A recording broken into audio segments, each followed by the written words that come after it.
Kalau orang Jawa yang haplogrupnya O, itu ketemu Nabi Muhammadnya itu masih tidak terlalu jauh. Jadi kita lebih dekat dengan Nabi Muhammad orang Jawa daripada Baklawi ini.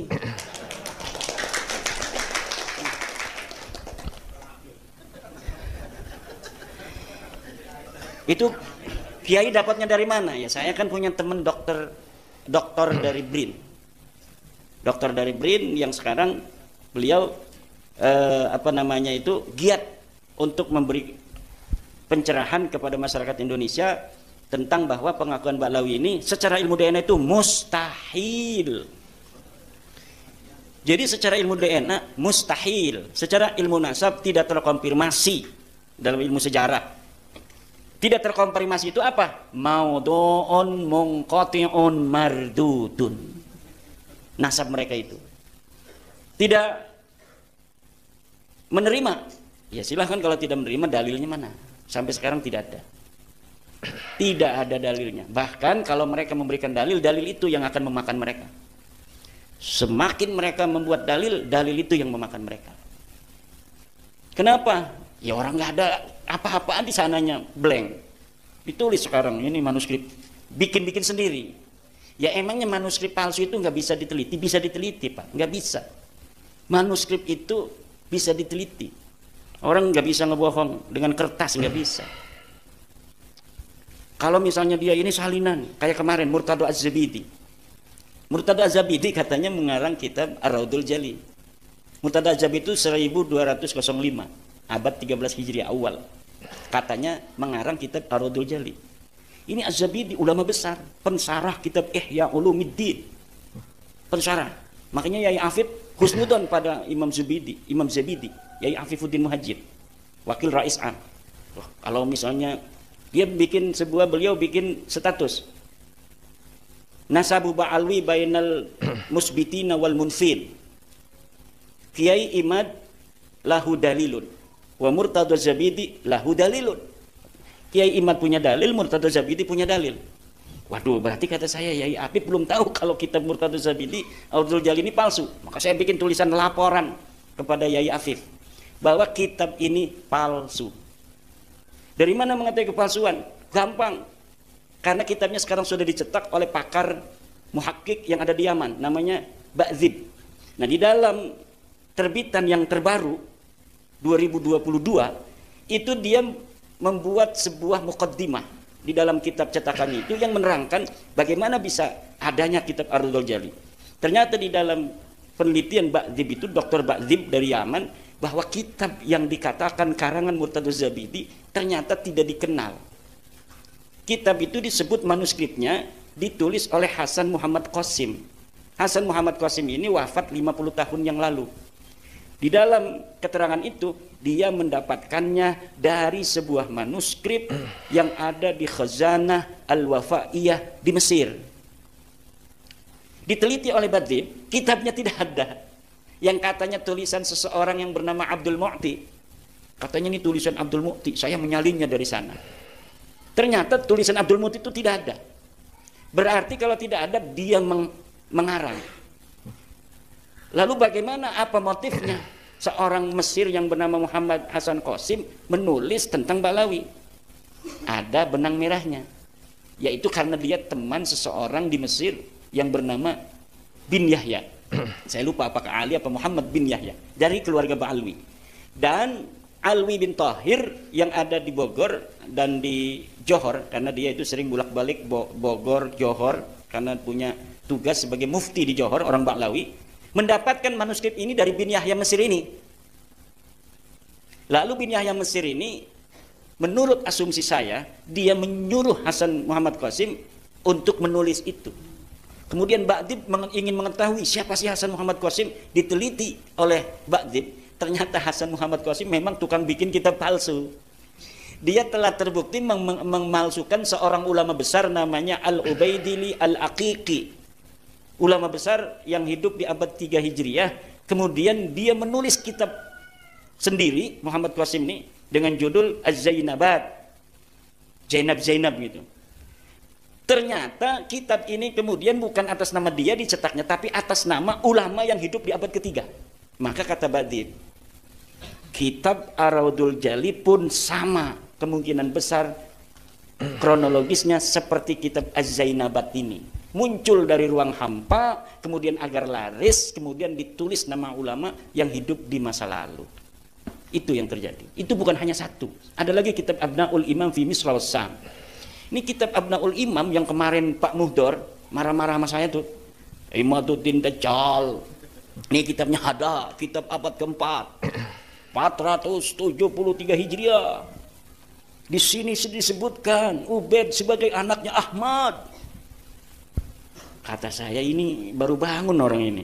Saya sudah meneliti kitab itu sudah 2 tahun yang lalu dan sudah sering dibahas oleh orang-orang yang membela Ba'lawi. Tapi ternyata dia mungkin ada yang bisikin. Nih Beb, kitabnya ada tuh. Dia mungkin nggak mengikuti diskusi ini. Akhirnya dengan pede sambil marah-marah. Mana katanya Ibad menantang Ba'lawi? Ini Muhdor Al-Hamid sudah ada. Pakai ini kitabnya. Dikerjain sama temannya dia itu. Ya Allah, kasihan amat dia dikerjain orang.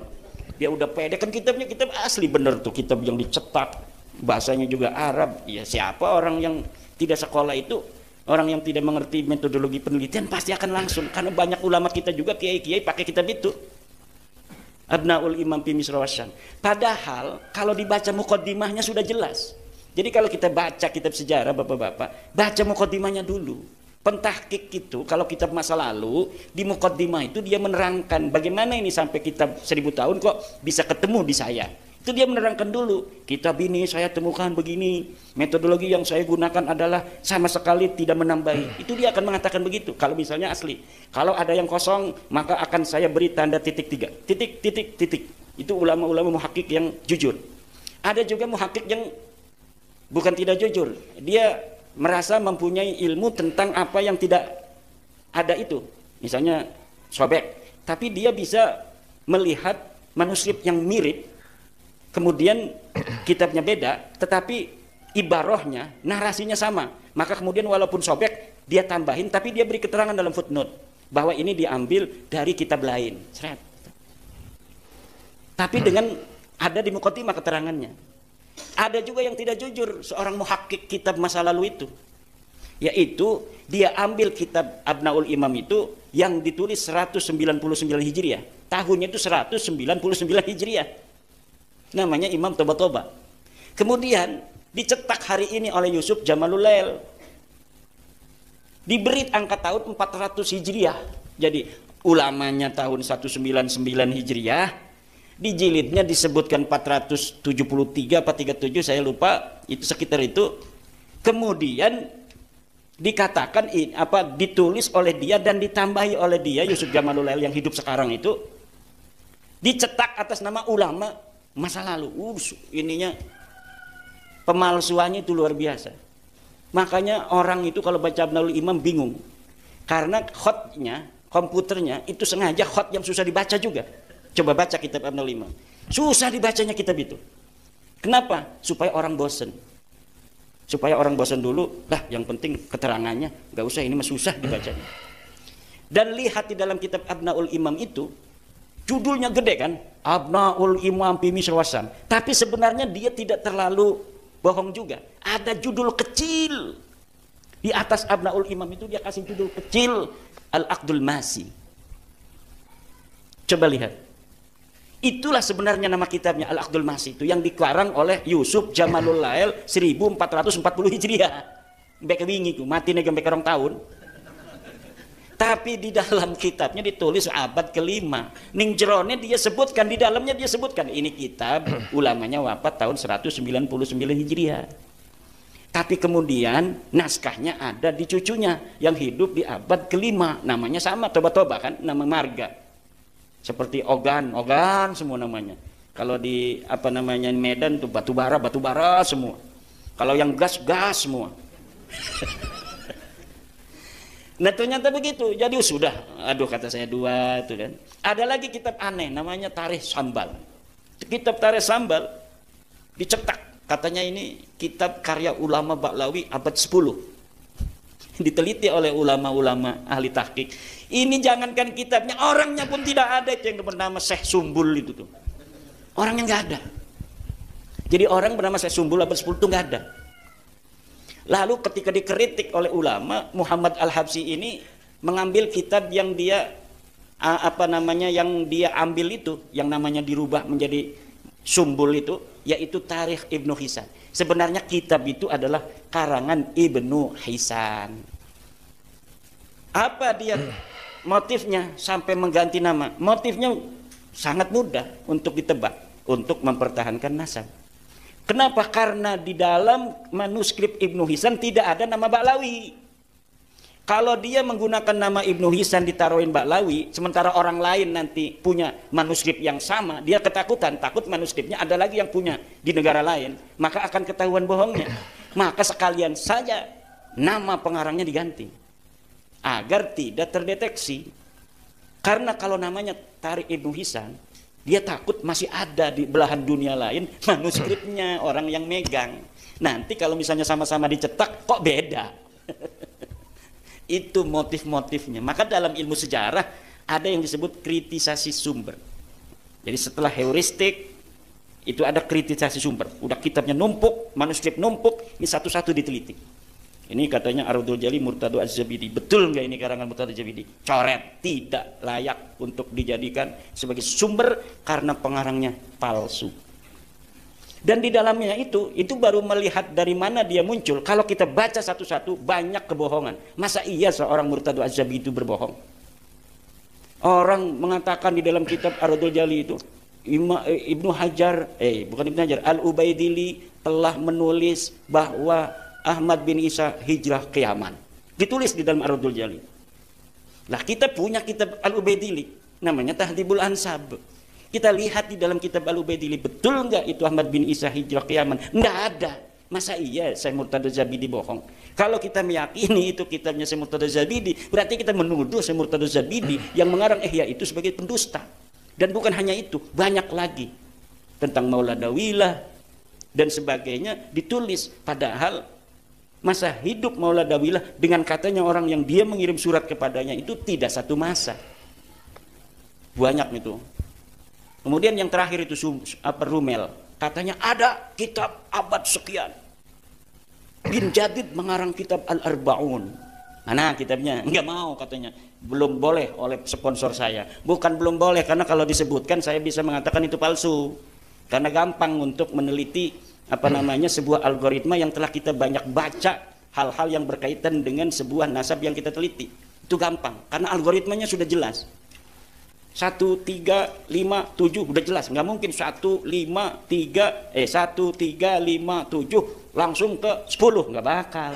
Algoritmanya kan 1, ganjil kan? 3, habis 3, 5. Habis 5 berapa? 7. Nggak mungkin 1, 3, 5, 6. Salah itu sama guru matematika langsung dicoret.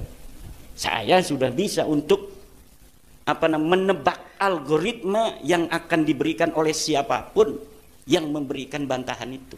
Kalau misalnya tidak masuk algoritma yang sudah ada, yang dibangun oleh ulama dari abad 4 sampai abad 9, dia sendirian ini ada, tanpa ada konfirmasi dari ulama-ulama yang ada di masa itu, udah jelas ini palsu.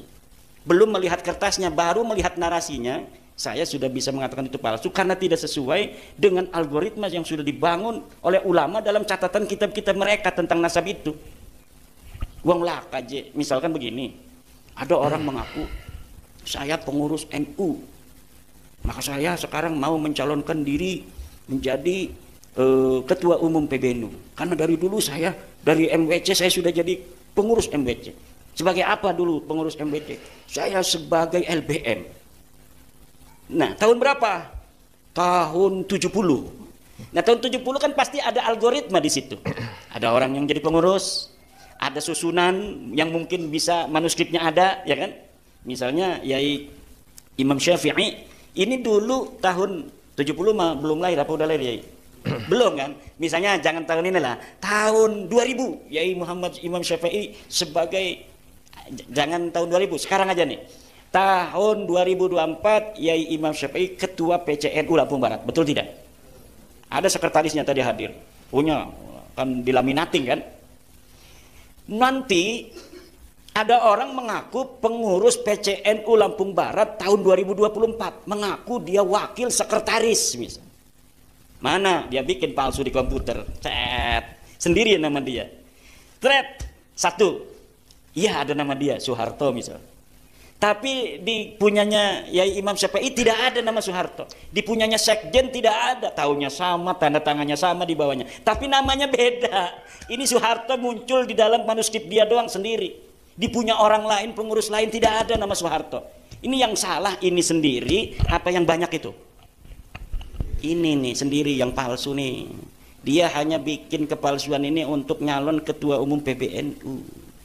Itu yang terjadi dengan Nasabah Alwi daripada manuskrip-manuskrip yang coba untuk mengelabui publik itu yang telah dikemukakan.